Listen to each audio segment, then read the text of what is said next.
Evolutionary.org presents Evolutionary Hardcore Podcast with your co-hosts, Steve from the American Underground and Mobster from the UK Iron Den. Get ready for the most hardcore and underground info in the industry. And here we go. 10, 9, 8, 7, 6. Good morning, everyone. Evolutionary.org hardcore podcast coming your way. This is number 109. Stevesmi here in the Mobster. What's going on? All good in the hood. Let's rock and roll, cowboy. Joining us from Ireland today. Huh? You and your British geography, man. I know. Ignorant. I'm trying to be, the ignorant American. I'd have to swim. There's a sea between me and Ireland. Well, if you ever watch Braveheart, the English and the Irish, they hate each other, and the Scottish hate each other. Braveheart's Scottish. I'm English, but I live in Wales. The Welsh want every bastard wants independence. You know how it is. Yeah. All right, guys. So let's hit this, guys. At the end of the day, we're all the same people. We all come from the same place. So in bodybuilding, we're all the same, guys. So this is a good one. Today we're doing Nasser El Sonbaty, and he is someone who fits this profile because he's all over the world. He was born in Germany, Egyptian father, Serbian mother. So he's got those Egyptian genetics. Let me tell you something, Mobster, the most prolific and consistent IFBB pro of his era. If you look at just his placing, even though he never won the Olympia, he was consistent year after year after year, placing high in, top 3 in shows. And his size and symmetry made him very, very unique. He was a big guy, 5'11", 320. He was nicknamed the Professor. He was very intelligent, having 2 parents from 2 different places, living in a 3rd country. He spoke many languages. He spoke at least 6 languages. And, we're going to talk about him in this podcast. Those of you who don't know about him, he died very young. He was only 47 when he died. So we're going to go over his life, his death, his steroid cycles, all about his life. So this is going to be a really interesting podcast and very, very unique. So, growing up, Naseer, Mobster, he was into soccer, and that's something that they very much like over in across the pond in your neck of the woods. So a lot of, kids, they grow up playing soccer, and, he started training his legs because he wanted to be able to kick the ball further and harder. So after he started doing that, he started noticing, he had a really gift for bodybuilding. So he started studying it. He became a student of weight training and nutrition. He started reading books. He started asking questions, and he did a lot of stuff. And it's very similar to what I went through as a teenager. I would ask questions of the older guys. I would read all about it. We didn't have internet back then. So I was very similar to this. So I have a lot of respect for him for doing that. He wasn't like a know-it-all. He was asking, trying to get information. So he ended up joining one of the top gyms in Germany. He competed in 1985, and the judges were really impressed with what they saw out of him.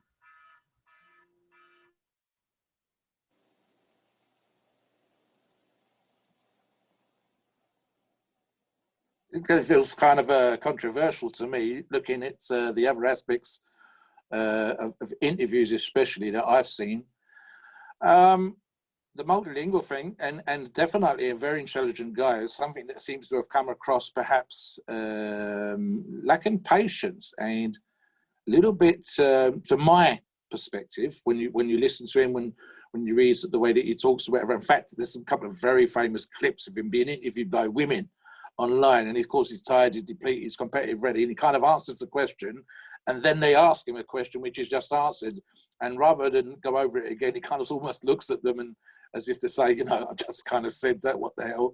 So there's a small degree of yes, 100% doing exactly what Steve says to begin with, learning, but then when you look at him later on in a career, and maybe it's because he was tired, maybe it's because he's depleted and whatever else, came across like, you know, perhaps a little bit arrogant, a little bit conceited and whatever else. But it's an interesting, because I think there's going to be a bit of back and forth between Steve and I in terms of what he does and all the rest of it. And of course, as someone who's competed, as someone who's got some experience myself, that can come across when we're talking to people online and in person. How do you, Steve? All right, so he went pro in 1990, and he finished top 10 at the Grand Prix Finland. He won his pro card. He moved to the United States. That's what you got to do, especially in that time. You have to basically, now it's more of a world economy, but back then you have to move to the United States if you want to advance in bodybuilding. So he became popular. He finished in 1994 in 6th place at the Mr. Olympia. So that's when his popularity started going up. And then as Mobster and I were talking on the pre-show, and Mobster is going to talk about this, he griped quite a bit. And, you know, I wonder if it was a marketing tactic or if it was maybe something, because you see this a lot on social media, and guys will complain and have these conspiracy theories. They'll gain a big following from it because people kind of get drawn into that. And they love like to hear stuff like that because they kind of want to rebel against the bureaucracy of whatever. And in this case, it's bodybuilding. So he kept claiming, you know, it's rigged, it's corrupt, that he was robbed out of millions of dollars because of corrupt judges. But at the end of the day, you know, you can't, you know, just doubt that his finishes were amazing. In 1994, he was 6th. In 95, he was 3rd. In 96, he was 3rd. But he got disqualified for diuretic use in that one. And in 97, he finished 2nd behind Dorian Yates. That was the closest he got to winning the Olympia. 3rd in 98, 6th in 99, and then 2005th. And then in 2001, he dropped to 9th. And then 2002, he was 15th at Mr. Olympia. So, you know, you can't die. Top 10, basically from 94 to 2001. And then he was 15th in 2002. So he also won the Night of Champions, Grand Prix Russia, Grand Prix Switzerland, Arnold Classic. And, you know, guys, you know, all these shows in Europe, routinely a top 3 finisher. So he was very, very consistent throughout his career. Probably the most consistent competitor aside from the guys who have actually had the, you know, Mr. Olympia wins during that time. So he's kind of like the Phil Mickelson of bodybuilding, where he just felt like Phil Mickelson used to always fall short of Tiger Woods. He would always get second place. It's kind of the same thing here. So he, definitely consistent guy. He got a lot of fan following over this. I think the thing for me, when what's happened is what's the phrase that they use now? Was someone's got no filter, and this feels to me like Nasser El Sonbaty had no filter, and it's kind of one of those, maybe autistic or something like that, because he's incredibly intelligent, hardworking, very muscular, you know, decent level of strength and whatever else. But when it was be circumspect to keep your mouth shut, shall we say, whether that's in life or in the gym or online, and obviously when it even comes to judging or whatever else, this is where he would probably he had that lack of a filter. He would say what was on his mind. Because of his intelligence, it would come across a certain way, and maybe that was his one downfall. There are stuff that me and Steve are going to get into. That I've made some notes here in regards to stuff that he thought pros were doing. He was kind of circling around as to admitting himself, which we'll get into in a minute. And he was the one that was saying it. He was saying, "Oh, this is what happens." And then he was being interviewed in one interview by Bob Ciccirillo. Well, did you do it? And then he said, "Well, I won't kind of answer it their way or answer it this way," which was kind of a saying, "Yes, I am," but then everybody else is too. And pointing that stuff out, both at press conferences, for Olympia press conferences, when they were talking about doing the tour, which Steve touched on with the stuff in Europe, and in stuff in the ways that pros made money then, and maybe even make money now. He was the guy that was saying these things. So I suspect, as Steve has said, maybe there's that edge of controversialism, this idea that you get focused on because there you are, you're the guy that's not afraid to say stuff. Lee Priest does this. But perhaps with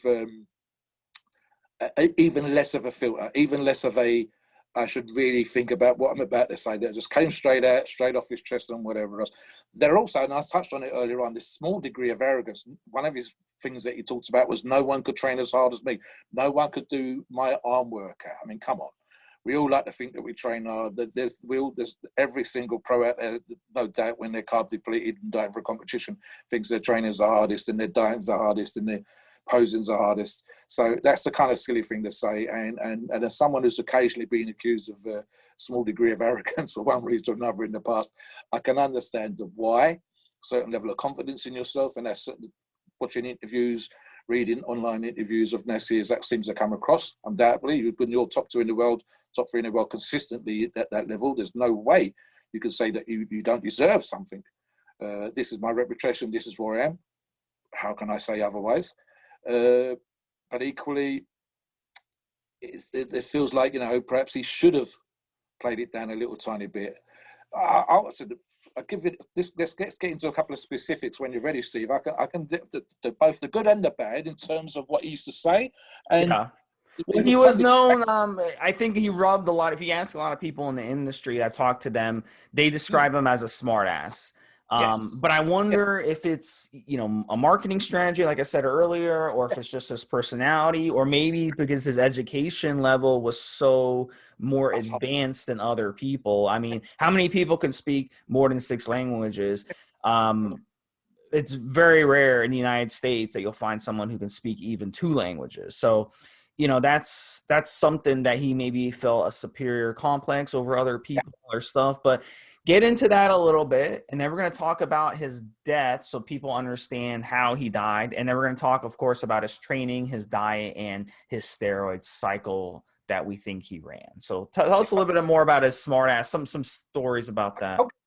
There's a few examples, and one particular one, for example, by rumor and reputation, over the years, certain pros, male and female, and that's just both sides of this, have done certain things when they needed to make money.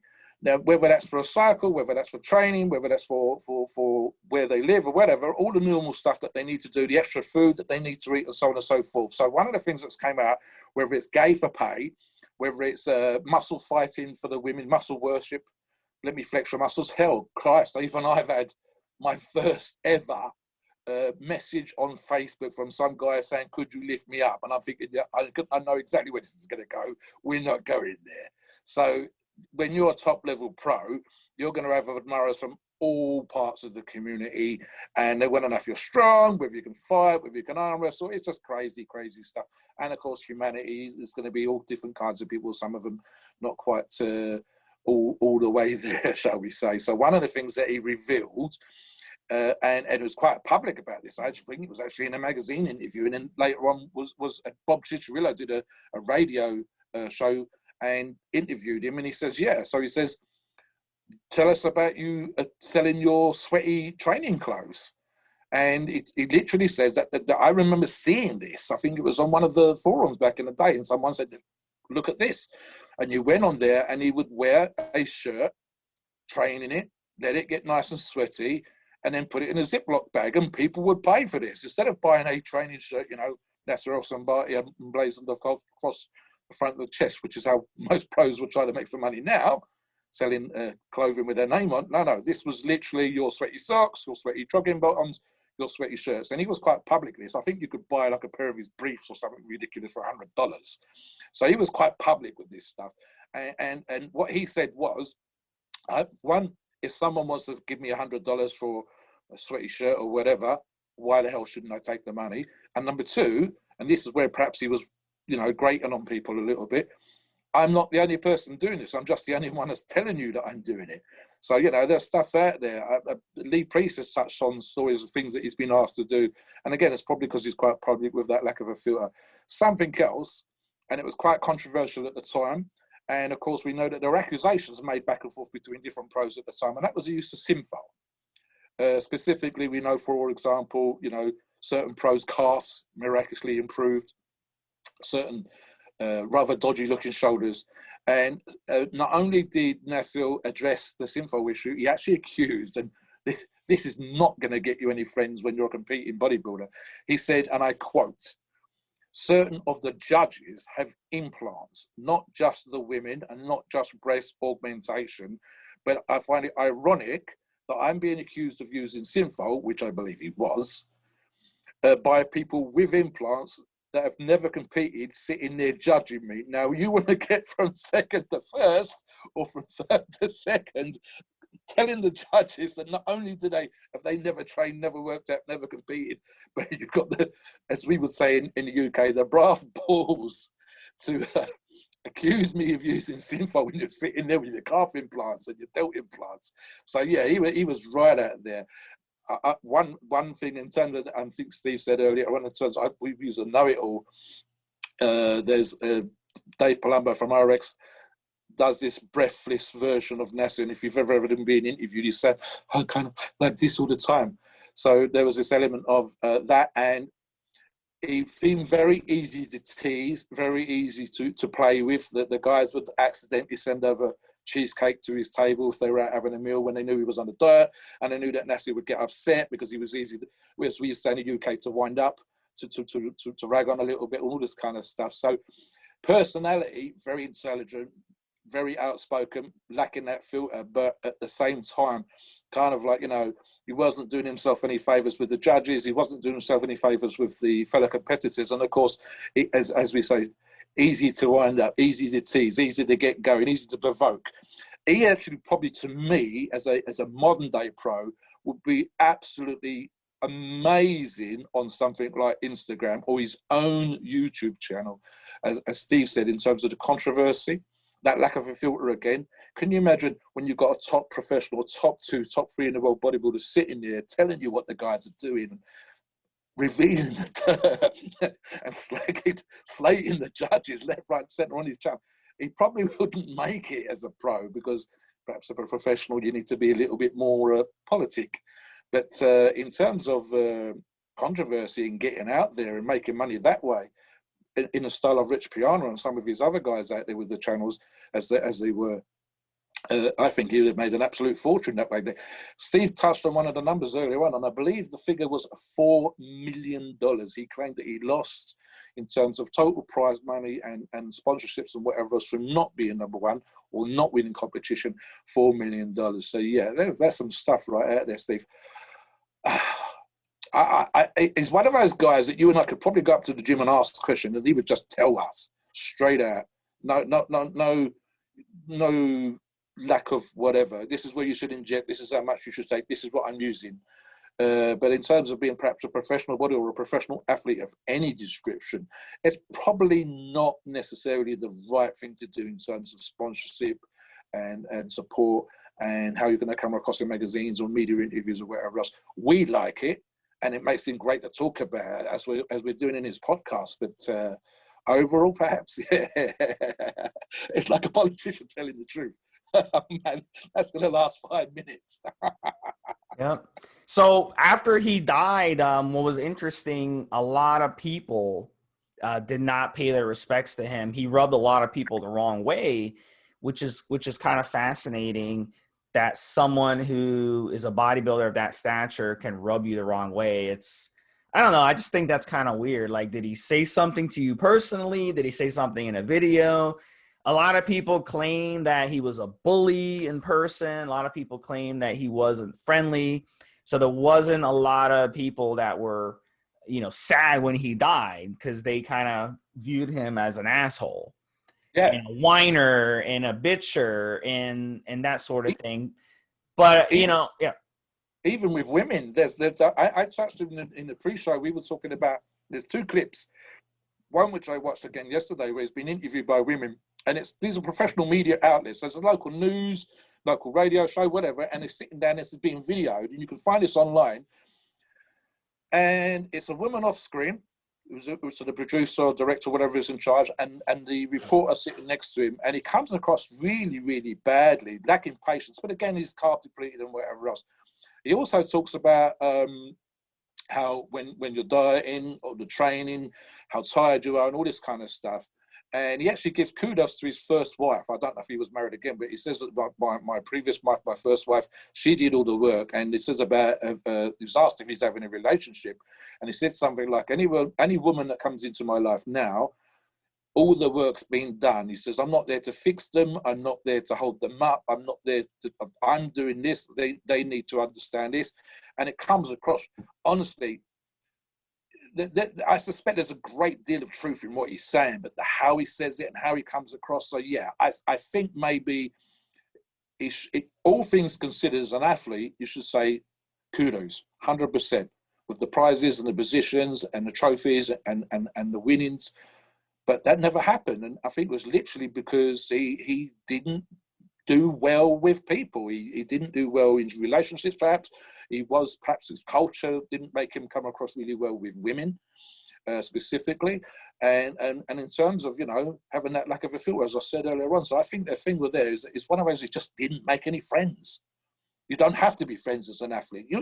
Steve talks on online and in podcasts about some really, really great American athletes in golf and in pro ball, soccer, and so on and so forth. You don't need to be a nice guy. I mean, hell, boxing, you don't need to be a nice person. You really don't. But in this day and age, if you want the money, if you want the acceptance, perhaps it's just being circumspect, just closing your mouth from time to time, having a public relations and all that kind of stuff. You can't, unless you've got that money already in the bank. If you've got $100 million already in the bank and you become a pro athlete, then you can say pretty much what the hell you like. But if you're sponsored by a big multinational company and they're giving you a $100 million contract, you can't always say what's on your mind. And I think although that kind of money was never is and never was in bodybuilding, I think it kind of damaged perhaps Naseer a small amount. His physique kept him at that level, but his mouth probably got him into a little bit of trouble. Yeah. And so as Steve Smeaker is quite correct, and I didn't even think about this, but when he passed away, it was kind of like, meh. So Naseer's gone. Next. That kind of attitude. No one missed him. Yeah. Which is Yep. And the money he alludes to that he lost, he can blame himself for a lot of that, because you start criticizing judges and criticizing bodybuilding and stuff. You're basically biting the hand that feeds you. And so of course, that can definitely backfire. But his death, he started having problems in his mid-40s. He had a staph infection in his shoulder, rumored to be from synthol. He denied it, which is interesting. I mean, there's a good chance it was either synthol or steroids or something. Just when you pin this. Yeah. Why the one place that he's pinning? Why the one place that he maybe had synthol in and we've seen photographs with suspicious looking? Come on, yeah. And yeah, pretty good. He also had to get a heart transplant later in life. And he ended up dying in Egypt at 47 years old. He spent it with his family. He died while sleeping. The cause of death, kidney and heart failure. And his death is very similar to other guys who have dropped dead really young. Dallas McCarver was in his mid-20s. Rich Piana was in his around the same age as Naseer was, mid-40s.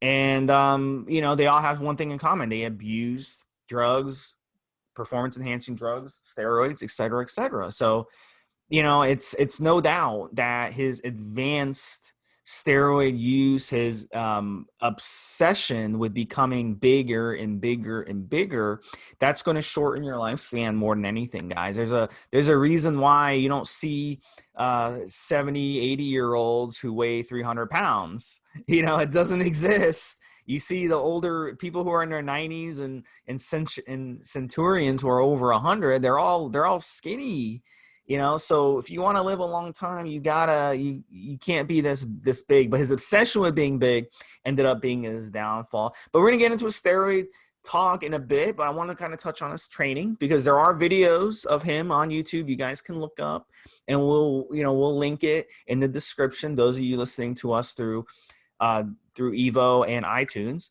And if you are listening to us on YouTube, you can go to our website, evolution.org, and see these links, because we can't post them on YouTube. But on his training style, he does it. He likes to basically do high volume. He likes to train heavy. He liked to train relentless. He loved to train the failure. And he loved weight training. He loved free weights. Yeah. He didn't like machines. He liked free weights. And you know, Mobster touched on that a little bit, because I know that Joe Weider, when he first immigrated to the United States, when Naseer immigrated to the United States, he got in touch with Joe Weider, and he started following the pyramid principle.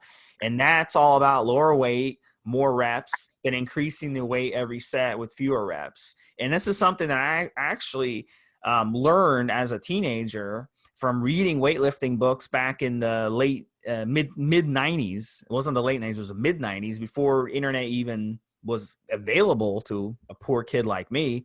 And this is what I learned. So I think that these principles that Joe Weider taught and that Naseer followed were things that I've come to do, and I've used these same tactics in my weight training as well. But Mobster, tell us a little bit about, first of all, the weight training and not machines.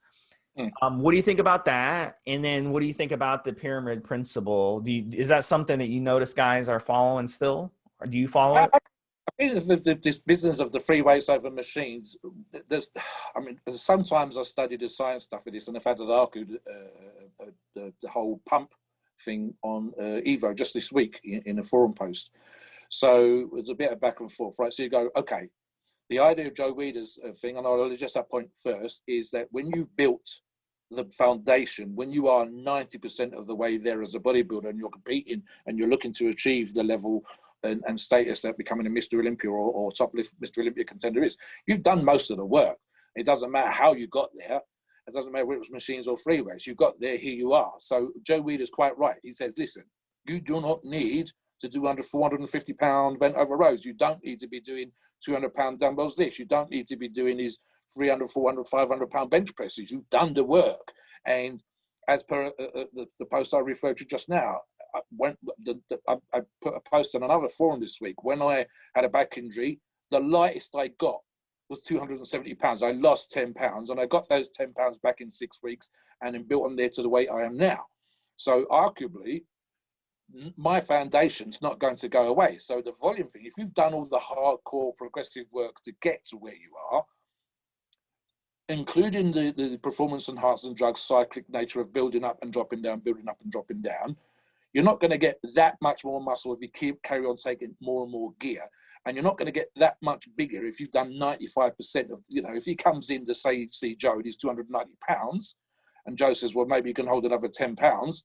You're not going to get that from smashing the weights again and again and again. You're going to keep your size, and you're going to get that gnarly look from the volume approach.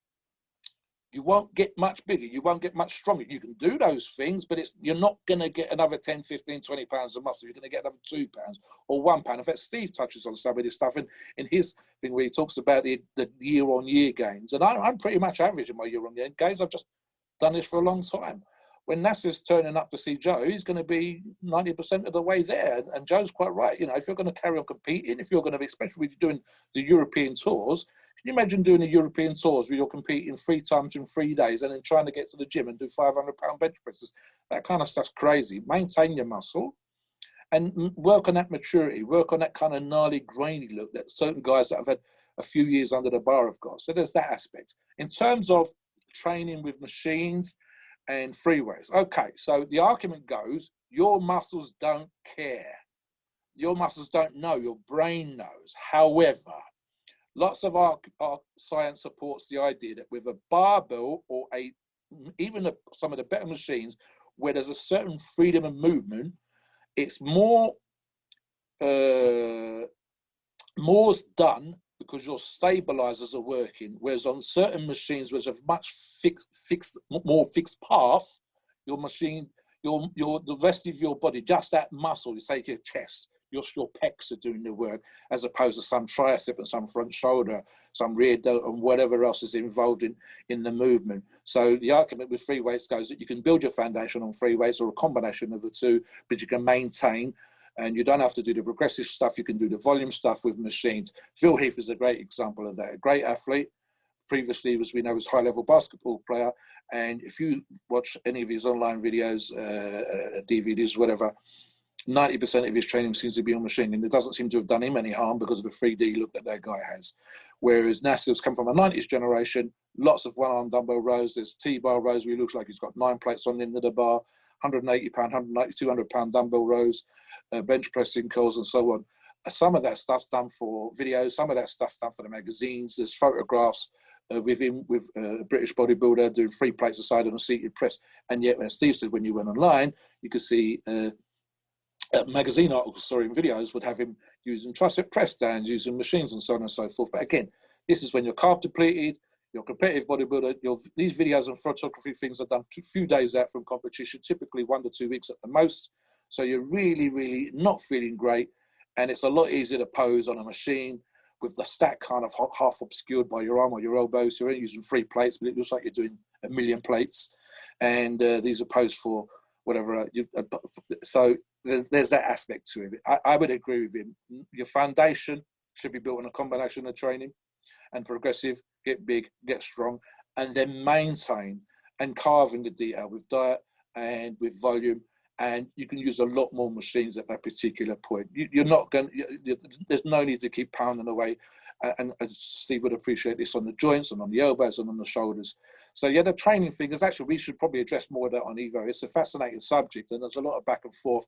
The only thing that sometimes comes out of these science articles, which annoys me, is it's a single study, and that's ridiculous. You need to do multiple studies, and they need to use people that have already trained in the studies. If we're guys that are on these forums and we've trained for a few years, we want to see guys that have already trained for a few years using this science to advance again.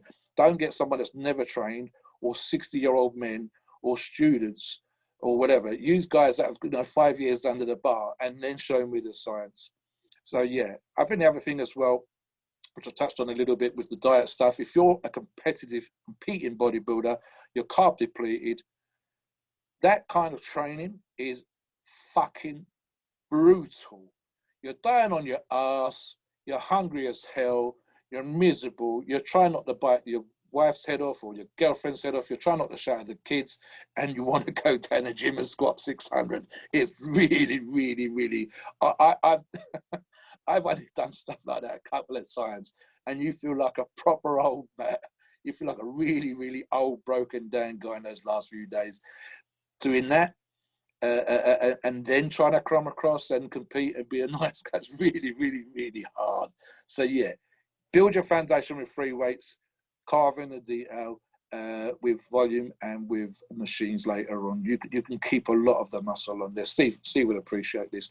And any guys that have been training for a while would be able to tell you this. I think the other thing as well that maybe you get from free weights is you learn how to get the best out of machines.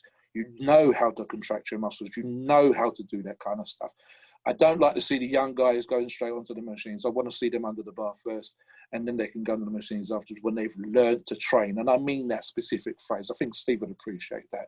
Knowing what to do, how to squeeze, how to contract, how to get that stuff seems to come more from the barbells and the dumbbells than it does with the machines. Back to you, Steve. Yeah, proper form is definitely important, and there's no doubt with Naseer. You touched on the nutrition with the carbs. He ate a lot of food. I mean, to get 300 pounds, just like you, Mobster, you're a big guy. He was a big guy. He's a beast. You guys are both beasts, and you got to eat a lot of food to get that big. And I try to push on the forums, less is better mentality. Well, with Naseer, more is better mentality, more training, more food, more steroids. It's a war of beating out the other people. And for him, 500 grams of protein plus a day, lots of eggs, lots of beef, lots of turkey, lots of chicken, carbs, sweet potatoes, yams, rice. These are all his favorites. No secret that he was eating a lot of foods. He was 300 plus during the off season. And to get that big, you know this as well as I do, Mobster, less is not better. You need to go more. So again, the problem is if you follow this at home, you're going to shorten your lifespan because throwing that much food at your body is definitely going to shorten your lifespan. That's, your body can only process food so many times as the course of your life. It's going to, yep. Yeah, so I'm a bit worried now because I was 315 on the scales at the gym this morning. I say that. Steve's knows one of the things that I do is that I trail walk, and I try to get out and do a certain number of steps and paces. And when the girlfriend's hip's not playing up and down the mountains that we've got nearby, and you need to do that stuff, 100% in the strength community, the strength side of things, is what I'm most associated with. There are no big 70-year-olds. There are no big 80-year-olds. There are plenty of big 50-year-olds like me, but there are no big 70 or 80-year-olds. There is no 300-pound 70-year-old guys out there. And if there are, there's like one or two. There are not dozens. Whereas there are 250-pound pro bodybuilders are a dime a dozen. 300-pound pro bodybuilders are not quite as common. About 300-pound pro bodybuilders that are 60 or 70 or 80 doesn't happen. Same in the strength community. There has to come a point where you either downsize and go for quality, or you must understand that this is a price that's being paid. And the problem for us in bodybuilding, and to a lesser degree in the strength side as well, is that some of us are paying that price. I think the thing is we don't understand necessarily the sheer numbers of people that go to the gym, which is in the tens of millions in America. 30, 40 million people train in gyms and do some sort of fitness in America on a regular basis. It's probably 3 to 5 million, I believe, over here in the UK. So, but the personalities, from our heroes, it does sometimes seem disproportionately high. When you're 47, I'm 56. Stevesmi's the wrong side of 40. So when we're seeing this pro bodybuilder that we're talking about now, Naseer, 47, that's no age at all. That's not 9 years ago for me. That's nothing. I was in my peak when I was 47. I wasn't dying in my fucking bed at my mum's house when I was 47. So yeah, you got to, if it's I think the analogy that people have used, we're going to burn out. You train like crazy, eat like crazy, and drug like crazy. You're taking 10 years off. You're taking 5 years off. For some guys, that's okay. Burn bright, fade out. The rest of us, we kind of get that attitude to begin with, and then we change later on. So we want to be great. We want to be champions. We want to be crazy strong, crazy big, or whatever else. But maybe our attitude will change. And so we give you these warnings on the forum. We give you these warnings in the podcast. 47 years of age, top two. You shouldn't be dropping down dead. You should be out there making his missing $4 million. He should be out there picking up, still doing, guest poses, still doing seminars. Hell, the knowledge that this guy had, he should be out there spreading the word. He should be doing books. He should be doing online, daily YouTube videos with tips and stuff like that, and making shitloads of cash. 250,000 subscribers, that kind of thing. He should be out there doing this kind of stuff. So yeah, we can talk about what he got into, and we could talk about the things that he done. But yeah, I think for sure there was some sort of price being paid there in terms of knocking a few years off and risking stuff and being prepared to take that risk. Interesting thing from the family perspective is he actually talks about, Steve touched on this with his soccer, wasn't interested in training at all until he started training after a soccer injury. And only when he saw how good he was at weight training and adding muscle did he become the professional bodybuilder, competitive, and then later on a professional bodybuilder that he was. And it was interesting reading comments that when he's been to visit his mother and his father and how they were responding to his training and so on and so forth. And I don't think he was sitting down and discussing his performance-enhancing drug use, let's put it that way. And I don't think he was being completely open. On the other hand, and I believe he used this particular phrase himself, he was an adult, he was able to make his own decisions. But of course, I think in terms of overall risk, the decisions were probably not as good as they could have been.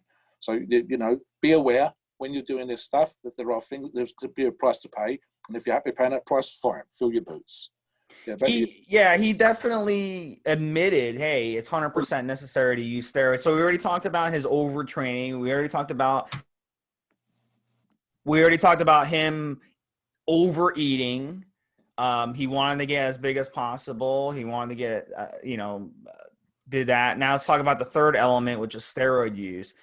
My mentality, less is better with steroid use, was not his mentality. His mentality was more is better.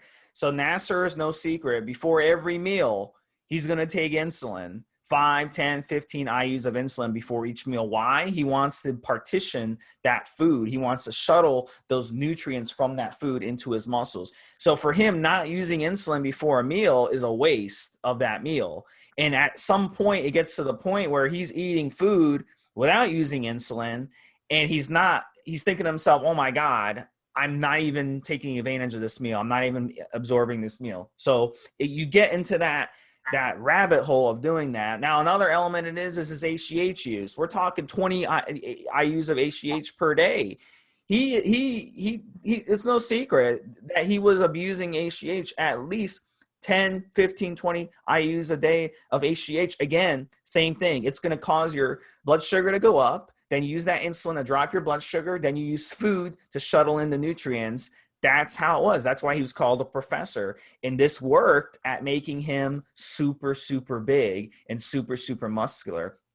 Another element of his training, no doubt, trend came around during the mid to late 90s.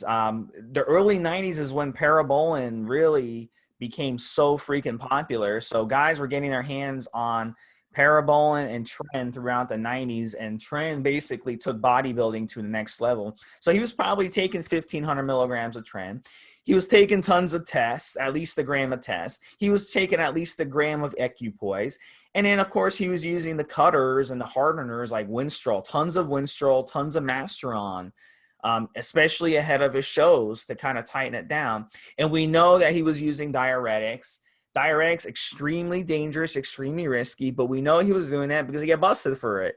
So he was at least using diuretics to kind of manipulate the body. And I think with Nasser's knowledge of chemicals, he was really, really obsessed with this type, the science of bulking up before a competition, then cutting right before, and then using diuretics to dry himself out, using steroids to harden himself, using steroids to dry him out, using steroids to bulk up when needed.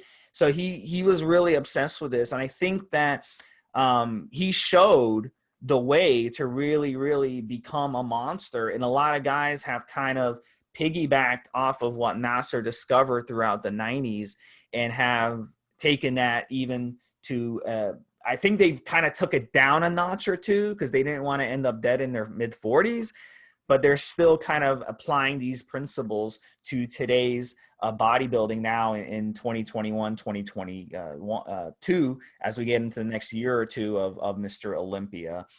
So yeah, Mobster, how about you? What do you think? What do you think about that? I think you're probably almost 100% spot on in terms of his cycle use. I suspect he was using, when I say site enhancers, I don't just mean Synfol. I'm thinking of, and I mentioned it on the forum this week, escaline. I think he was injecting stuff pre-competition, whether that be a volume of steroids to enhance the muscle, whether that's escaline to give that sort of inflammatory effect to make a muscle look swollen, because we've seen photographs where that seems to have happened. Synfol for sure. I've mentioned in the pre-show and earlier on where we say he skirted round. He was asked about Synfol use both of himself and pros, and rather than specifically say, yes, I do, he says, let me put it this way, Bob, 95% of the pros, and Bob kind of sort of emphasizes that would include you. Naseer doesn't say no. So he's out there saying, not only is it me, indirectly, it's pretty much every other pro I know. But he was doing stuff.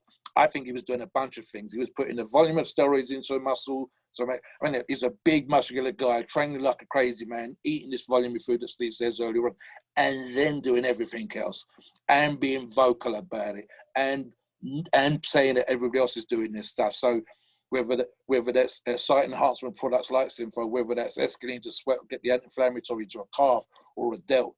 Sometimes he didn't need to do these things. And I'd actually go so far as to argue that his knowledge probably bit him on the arse. And in terms of sometimes when you think you know everything there is to know about these things, sometimes that no one can tell you otherwise. So you kind of, this is what I'm going to do, and this is the reason why I should do it, and I'm going to go up and do it. And we see this sometimes where guys come on the forum, I'm going to take drugs, but I want you to tell me my cycle's okay. Well, if you think you know what you're talking about. I've got a buddy, he's very, very incredibly intelligent, but a very kind of narrow level. in terms of he could probably tell you where the carbon ester in the molecule for a steroid is. And yet he would be a guy that would bulk up on chocolate milk. So you can have this incredible knowledge about certain things. I would actually say, and I will admit this, my knowledge on steroids, I had to refresh my brain every single time. It's either practical from my own personal experience, or I'll go off and look. And my level of intelligence allows me to have an understanding of how that stuff works and then come back to the guys having looked something up. But my practical experience enables me to talk from, 30, 40 years of training, and this is what you should do, and so on and so forth. I suspect Naseer was so intelligent, so on the ball, and it's kind of hard to argue against it. And yet here we are, 47 years of age, 320 pounds, not quite as healthy as we thought we was, not quite as safe. In fact, I'm pretty sure one of the videos I did watch in terms of research, he's showing someone round his garage, and it's got this great big frame. There's 2 big shelving units full of Weider products. He was a Weider athlete under contract. And there's a ton of supplements on there, including liver protections and so on and so forth. And he says, oh, this is for this and this is for that. And it's all about the things that he's showing to the camera are supposed to protect you. But I think this is like in a normal person, the level that he was taking it to, you can only do so much. The things, if he's injecting something short acting for a show, if he's putting Synthol, but he's not checked the quality of it, if he's trusting someone else, you kind of over emphasizing his own knowledge to the point of risk. And perhaps, and we can all do that. We can say that I'm perfectly safe and I go off and do something crazy and stupid and hurt ourselves. Plenty of experience, but we can still fall ass over to it. Really, really strong, can still hurt myself in the gym. I can still, I know for a fact what foods upset my stomach, and I'll still go out and do stupid shit like eat those foods. And when it comes to drugs, you can't always get away with that kind of stuff. I don't care how pinpoint knowledge is or whatever else. We can all get something that, gives us an inflammation or gives us post-injection pain because the lab's changed the carrier or whatever else. Oh, this is what they use. This is how it's supposed to be used. No, they've changed the formulation. And it gives you an infection. You have to be careful every single time. You have to be on the ball every single time. I think Naseer, perhaps sometimes, and given all things considered, I suspect this is the case, his intelligence kind of bit him on the arse, that he was so sure about what he was doing, that he was convinced that he knew what he was doing, to the point perhaps where 320 pounds is a risk, injecting stuff 3 times a day, taking 1.5 grams of this, taking 20 IUs of that, injecting into the muscles to get local information. It's a risk every single time.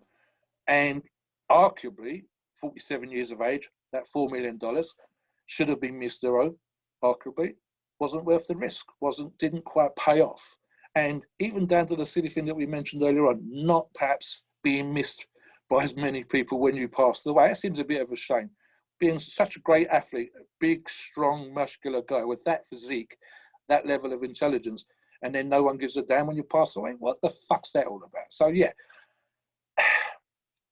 I'll give you an example. Again, this is just from my own personal experience. Every single time I do something new when it comes to performance enhancing drugs, every single time I haven't used something for a long time, I will go back and look at the latest information. I will read up and refresh myself to make sure that not just the conversations we have on the forum, but my personal use of a drug, this is how much I should use, this is the best way to use it. And I do it every single time just for myself. So this is the sort of stuff that I'm putting out there for our listeners to do exactly the same thing. And I'll give you another example again, and I did this with my very, very first cycle ever. I had the ability at that time in the UK to be able to talk personally to 2 of the biggest and most well-known gurus that we had in the country at that time. I went so far as to buy their books. And of course, there was a very small amount of information on drugs in the magazines, in the UK magazines and some of the American magazines. I'm fortunate that I made sure that the one thing that every single person agreed on was probably going to be the truth about steroids, and the stuff that they disagreed on was probably their own personal opinion. Now, we're lucky now, and Evolutionary does this all the time with our articles, that we can refer to the original research, that we can have thousands, hundreds of thousands of members that have used the drug, tens of thousands and hundreds of that have used another drug and got this response and this result. We didn't have that when I was using stuff. And back in the 90s, forums were just taking off. Information available was literally word of mouth, and a handful of books, Dan Duquesne and stuff like that. So, you know, I think intelligence in this particular case bit him on the arse a little bit, thinking he knew everything, then died at 47 years of age. Fantastic looking, perhaps, corpse in the coffin, but without the trophies and the kudos and as many friends in the industry as perhaps he should have had and probably deserved if he'd have come across in a different way. Back to you, Steve. Yeah, so I just want to make a couple points before we close out. We have about 5 minutes left. And I'll let you close up, Mobster, on your final thoughts. So there's a couple things I want to address. Number one, though, the synthol use. If you watch his videos, and like I said, we'll link a couple. You can tell that he's on sign enhancement oil. I mean, there's just no doubt. Anyone who doubts that doesn't know what they're talking about, because that's not normal to have those types of muscles. Number one. The second point I want to make, we had a couple people get upset when we did the Rick Drazen video after his death, because we talked about his death and we speculated on his death and stuff, and a lot of people, you know, a couple people got upset over it. But guys, it's very important that we talk about this stuff. We talk about these guys dying. When a bodybuilder who admits to using steroids dies and admits to has been busted for certain things, we have to talk about that, because we're not going to learn if we just ignore it. So I want to know if someone dies at 47 years old, I want to know what he took, and I want to know what happened to cause his death, because I want to learn from that. And I went through a period of my life, 5-10 years ago, where I was overeating, overtraining, overusing steroids too. I went through that. So how am I supposed to learn that's going to shorten my life if I don't learn from other people's who have passed away? So I think that the past couple of years, our attitudes have changed. Seeing these deaths of Dallas McCarver, Rich Piana, Naseer, who passed away as well, and these other guys have passed away who we look at as our, we respect, we look at as role models, as heroes in fitness and bodybuilding, and they pass away. And it's very important to talk about this. So I disagree wholeheartedly with anyone who says that we're wrong to talk about this stuff, because we have to learn. We have to learn from it. And it's very, very important to know this stuff. I'll give you an example. I had a landlord pass away a few years ago, and he was like 52 years old. He looked healthy. I didn't see anything. He passed away of a heart attack. I want to know what the heck happened. Yeah. How could someone just drop dead that fast? Because I'm worried that I may drop dead at 52 out of nowhere like that. So I want to know, did he have some type of existing heart issue? Was he taking something? Did he overdose on drugs? I want to know what the hell happened. So it's very important that we share this information and build on it so we don't end up dying ourselves, and to prevent this. And it's very important to talk about it also, Mobster, so that the younger guys realize that, yeah, you can go and overtrain, overuse steroids, overeat. You can go do it, but you're going to shorten your lifespan. And, we have to be able to portray that so people at least know what they're getting themselves into. Because a lot of people out there, you're not going to grow up to see your kids graduate college. You're not going to have any relationship with your grandchildren. So, that's... if you choose to do that, hey, that's your business. But I think it's very important to do that, to talk about this stuff. So that's just all I want to say. I'll let you close up, Mobster. Your final thoughts. Again with Steve, there's a few things here, people. Number one, heroes and ourselves, human beings, we all have feet of clay. And what that means is we make mistakes. We fuck up. As an older person talking to younger listeners, I can say that I've made mistakes. Now, that doesn't necessarily mean in training or whatever else. It means in life in general. And so when we do these moralistic rants and we tell you this advice, it comes from a good place. If you don't make mistakes, you're going to be a better athlete. If you don't make mistakes, you're going to be a better father, a better son, a better brother, a better worker. But sometimes we need to make mistakes, and that includes our heroes. Now, it's kind of a kind of fun thing to do if you're in the media, to build someone up and knock them down, build them up and knock them down. We did a podcast on Sylvester Stallone, the kind of background and how he stuck to his guns and managed to get to where he's got today. Still got arrested for, trying to smuggle growth hormone into Australia. Stupid shit. But it was just, if he does it, then you don't do it. You don't do it because you know that the Australian customs are really, really bad and will kick your ass and will search your luggage. And if you look like a bodybuilder, you're not going to have another 20 minutes or half an hour.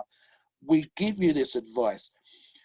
You're just going to make less mistakes. And I've been touching something earlier on, and I've mentioned it in previous podcasts also, and I know that I've mentioned this online. It's quite simple. When you are younger and you're just doing this journey that me and Steve are on now, 10, 15, 20 years down the road from you guys, your attitude is different from what it will be later on. When you get married, when you have kids, when you have grandkids, when you mature, your attitude will change. So when you're younger, I will take every fucking drug there is, man. It can't hurt me. And it doesn't. You bounce, you fall on your ass, you bounce back up. I fall on my ass, I'm moaning for fucking days. If I do stupid shit like that, it hurts for ages. Before this stupid stuff that we're all dealing with, COVID, fell over and landed on my knee, running over a traffic island, hurt like a bitch for a week. When I was a kid, when it hurts. So when you're in the 20s and you do crazy stuff in the gym and you go, I can't go to the gym and then go out all night drinking and take drugs and then go to the gym tomorrow. When you're 19 and 20, you can do that stuff. We talk about 500 milligram cycles, and that stuff works on 90% of you. And you find, okay, it's not working as much as it used to, but it's still working. You don't have to double up or triple up or quadruple up or go 5 grams or become Mr. 3cc or any of that stuff, or die when you're 47. You don't need to do those things, and we're telling you why you don't need to do those things, because some other crazy bastard's already done it. And this is what they learn. And that's how you got to be where you are. We want you to be great and successful bodybuilders. We want some of you to compete and win. We want some of you lifters to go out there and be the strongest motherfuckers you know. We want you to be 300 pounds of muscle. But where possible, we want you to be healthy. We want you to live to a long and ripe old age. We want you to come back on the forum and tell that the advice that Stevesmi and Mobster gave you on the fucking podcast was good advice. So you can tell the guys that are coming up behind you. And that's something else. I'll touch on one last thing. It was a pure personal experience. And this is sometimes how it works in the media as well as in real life. So I'm doing a show. I'm at a exhibition, being paid to work on a standing exhibition because of my grip stuff. And a guy that I vaguely knew came up to me with a young kid. I think it was a cousin or a nephew or something like that. He'd taken him down to the expo for the day. I had no idea. And he says, oh, this is Steve, and he does this. And would you like to tell the young man something about steroids? So I said, shouldn't do this, you shouldn't do that, but I was also honest and said, so I think he said something in front of the kid to the effect of, have you ever taken steroids? Thinking I was going to say no, and I said yes. He was quite disappointed. So he goes home and he gets on a forum, he starts typing like a furious madman, and it was just like half-page post on a forum how disappointed he was and all the rest of it, in spite of the fact that I probably gave this young man a 10-minute speech about, staying in school and training hard and all the rest of the kind of stuff that we're doing right now. But the rest of this thing was tearing me a new one. And I said, look, number one, I'd never hidden it. I think I'd mentioned it 10 years before on some forum. This is what I'd done. I've always been very, very moderate. Steve's touched on this earlier on. We're both very moderate in our use.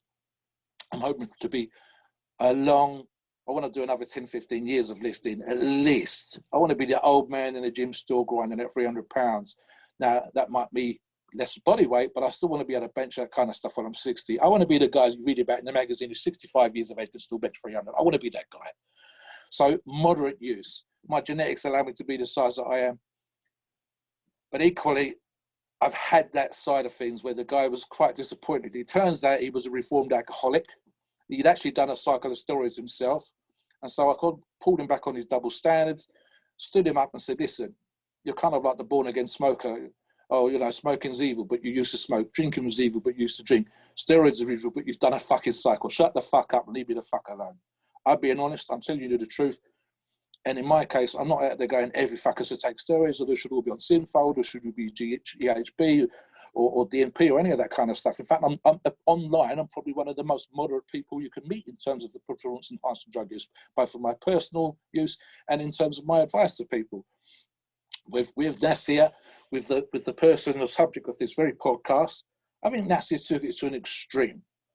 And to be at 320 pounds off season, using 15 to 20 IUs a day, when I would probably recommend 2.5 IUs a day, 5 IUs every other day, using 10 IUs of insulin before every fucking meal, when you're on multiple grams of different steroids all the time for a long time, you can't do that stuff. And 47 years of age is no age at all.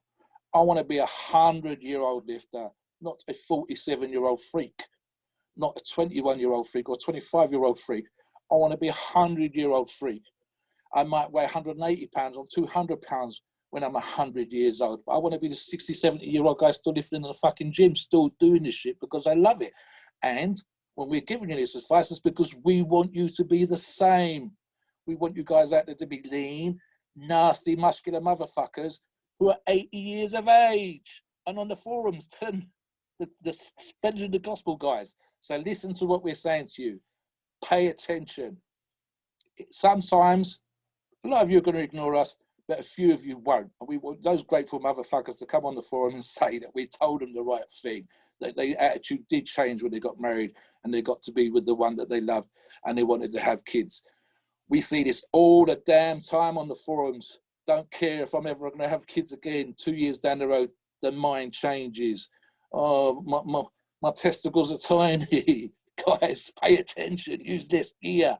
Big motherfuckers, stay in the game for a long time. Train for 20 years, not for 2 years. Listen to what we're telling you. It comes from a good place. Back to you, Steve. All right, guys. So hopefully you guys enjoyed this podcast. We're going to have another one coming up next. We're going to do Brandon Curry, right, Mobster, which will be number 110. So this was 109, Nasser. Hope you guys enjoyed it. For Stevesmi and Mobster, we'll talk to you guys next week. Have a good evening. See you guys.